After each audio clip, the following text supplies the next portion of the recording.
السلام علیکم ورحمۃ اللہ۔ سبحان اللہ و بحمدہ سبحان اللہ العظیم استغفر اللہ۔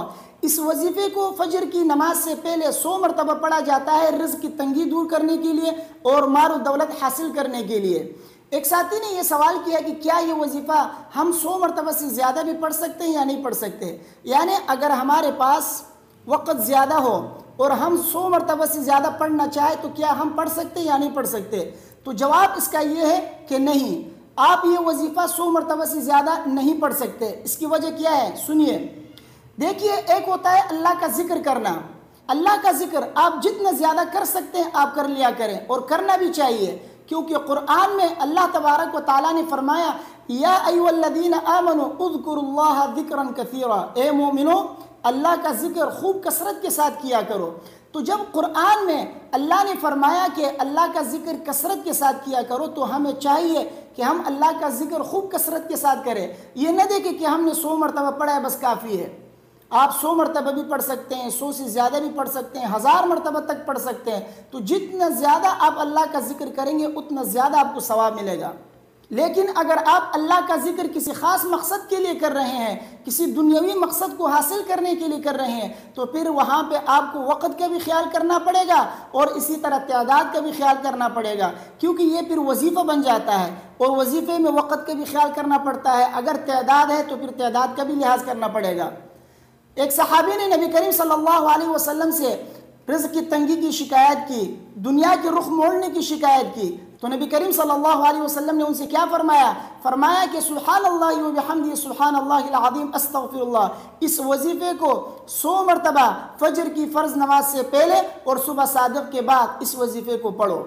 تو نبی کریم صلی اللہ علیہ وسلم نے اس صحابی کو کیا فرمایا کہ رزق کی تنگی دور کرنے کے لیے اور مال و دولت کو حاصل کرنے کے لیے تمہیں چاہیے کہ اس وظیفے کو فجر کی فرض نماز سے پہلے اور اسی طرح 100 مرتبہ آپ کو پڑھنا ہے۔ تو نبی کریم صلی اللہ علیہ وسلم نے وقت کی بھی قید لگا دی، اور اسی طرح نبی کریم صلی اللہ علیہ وسلم نے تعداد بھی متعین کیا کہ اس وظیفے کو آپ 100 مرتبہ پڑھیں۔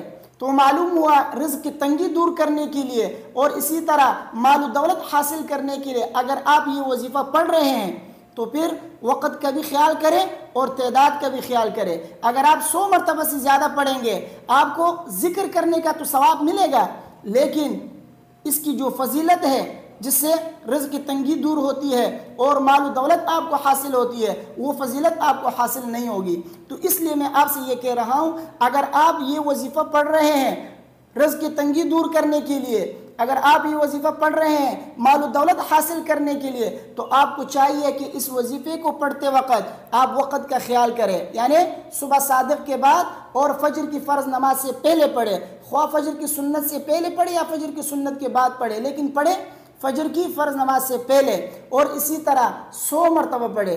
اگر آپ 100 مرتبہ سے کم پڑھیں گے یا 100 مرتبہ سے زیادہ پڑھیں گے آپ کو ذکر کا تو ثواب ملے گا، لیکن یہ فضیلت آپ کو حاصل نہیں ہوگی۔ اسی لیے میں آپ سے یہ کہہ رہا ہوں، اگر آپ اللہ کا ذکر کرنا چاہتے ہیں تو خوب کثرت کے ساتھ کریں۔ اگر آپ کسی دنیاوی مقصد کو حاصل کرنے کے لیے پڑھ رہے ہیں تو پھر آپ 100 مرتبہ پڑھیں اور اسی طرح وقت کا خیال کر کے پڑھیں۔